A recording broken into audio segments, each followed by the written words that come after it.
Well, look, you know what, I want to be positive in one respect. I think his focus and interest in the jobs, on innovation and on technology is going in the right direction. And he's done some good things that either on his own or in partnership with those businesses like Mitsubishi coming to Illinois. And I give him a lot of credit for that. Now, I think we need to make some policy changes in the world of litigation system and regulatory relief, and I'm glad he's focusing on comp.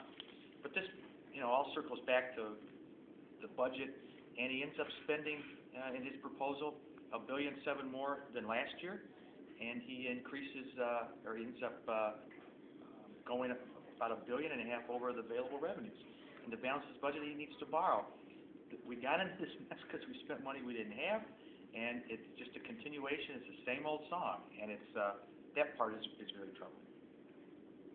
And the other observation I would have is that there are a variety of elephants in the room that never got mentioned. We've got an $80 billion unfunded liability on pensions.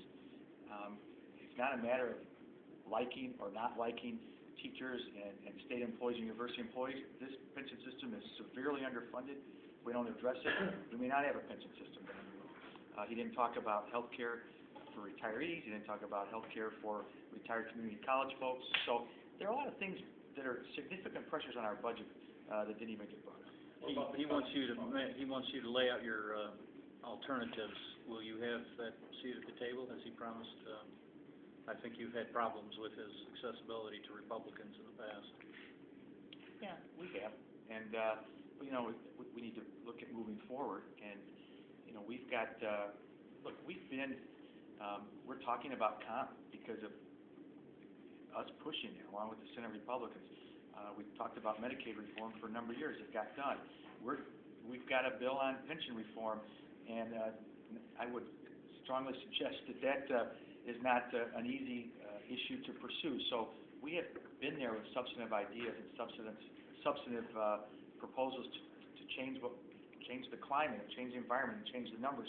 I introduced a bill at the end of last session, introducing it again, that would create a commission that would bring cuts to the General Assembly, and we vote them up or down. And cuts are difficult, and people talk about cuts all the time, and it's easier said than done. So this would be a combination of members of the General Assembly and the public, not related to the system, that would come in and provide cuts. But just think about today. If he didn't increase his spending by $1.7 billion, what could you do with that money? Pay down bills. And this mess came about over a number of years, and it's not going to clear up overnight. So I think we need to focus on some of the basics of not spending money you don't have and paying down our bills. And I would suggest you don't solve that problem by increasing spending by $1.7 billion. I'm sorry, Doug, you asked a question. What do you think about the cuts you talked about? We didn't get into too much detail. But look, that's good. I'm glad he threw some on the table. Do you think you and other Republicans can go along with those? We haven't looked at them in great detail, but I think we've got to look at everything. And I think, as I said earlier, cuts are very, very difficult. So the fact that he put some on the table, give him credit, and good for him. But at the end of the day, his spend today as I cut so and so dollars. He increased spending by $1.7 billion over last year. So somehow we got to find a way to limit our growth and look at some cuts among the other issues that I talked about a minute ago. But to the extent that if he's got some out there, we'll look at them. I give him a small amount of credit for that. But he spent more than he took in, and that's unacceptable. So if you cut out the 1.7, is the remaining borrowing necessary, and can that be accomplished? I think we're going to at least explore that. I think even if you talk to members, on the Democrat side, for instance, in the Senate, I think that 8.7 is an unacceptable number for a lot of people, and it certainly is for us.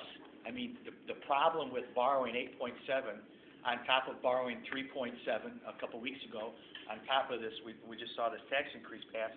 We are looking at, in all probability, based just on numbers, and I'm not advocating this, a permanent tax as opposed to a temporary tax. And the problem, that's one of the other problems with this borrowing. But to your specific question, can you avoid borrowing? I think it's something you definitely have to explore. Is there the will?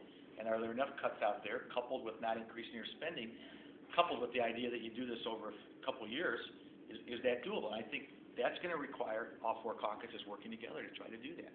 I don't think that, there's a lot, he's aiming, kind of looking at Republicans on whether if we're borrowing or not. Again, I would suggest that it's not being embraced by those on the other side as well, because they know it's a huge number.